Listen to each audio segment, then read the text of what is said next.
The central theme of life is the struggle against selfish desires. This struggle only ends with death, leaving this world.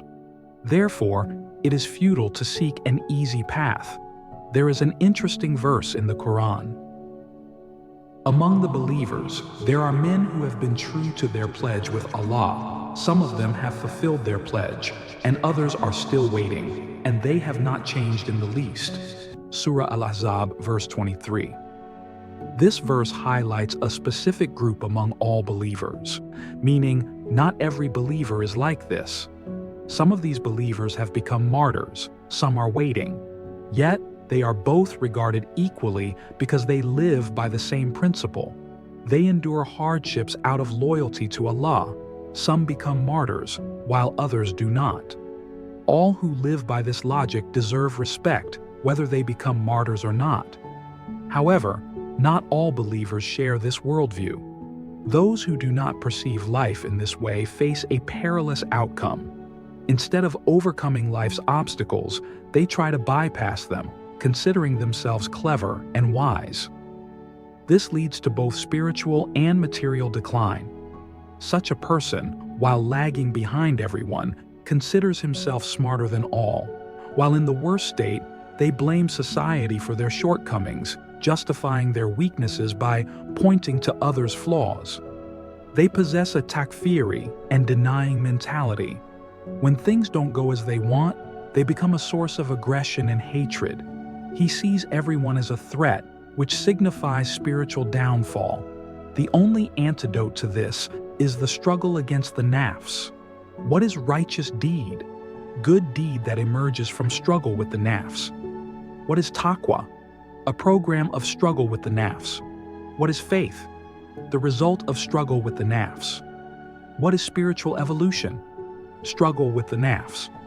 The list can go on. Thus, the struggle with nafs is the central value that unites all religious values around itself. Allah gives a difficulty. A person struggles with it, and it becomes easy for them. Then, Allah sends new challenges. Overcoming each difficulty brings personal growth, much like an athlete who starts with lighter exercises and progresses to heavier ones. Therefore, it is crucial to understand in advance that both material and spiritual evolution require struggling with desires. If everything in life went as one wished, but one single thing did not meet one's desires, all attention would be directed to that single dissatisfaction.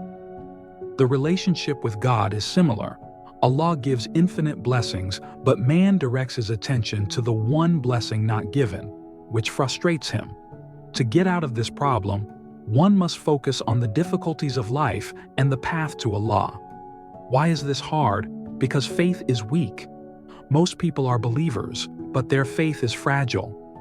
The weakness of faith comes from our search for easy paths in life and avoiding struggle with the self.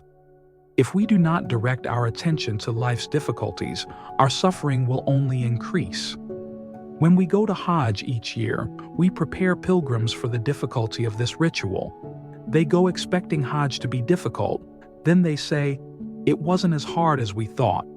However, some pilgrims assume Hajj is merely about circumambulating the Kaaba and think it will be easy. When they encounter Arafat, Muzdalifah, and Mina, they lose patience and complain. There was even one person who cursed his son, saying, "Why did you send me to Hajj?" Because he thought he would just stay in a hotel and visit the Kaaba at their leisure. If the expectations are set correctly beforehand, the challenges do not feel as burdensome, and the person becomes more grateful for the blessings they experience. Those who focus on life's difficulties will find them easier than thought and will appreciate every blessing received. This perspective turns the world into paradise for humans and introduces God from a completely new angle. Allah never wants to give humans even a moment of suffering. The dignity and worth of a human lie in their ability to endure challenges and grow spiritually, which elevates them to the most honorable of creations. Without this trait, there would be no significance in being human.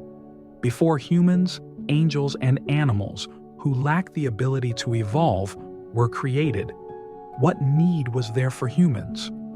By struggling with themselves and changing, humans become a sign of Allah's power. Therefore, Allah shows special mercy to humans, quickly forgiving his mistakes, rewarding his good deeds more than they deserve. He extends help from all directions so they can overcome hardships. We can witness this divine mercy in the battlefield of struggling against the nafs. What is Allah's mercy? About this in the next episode.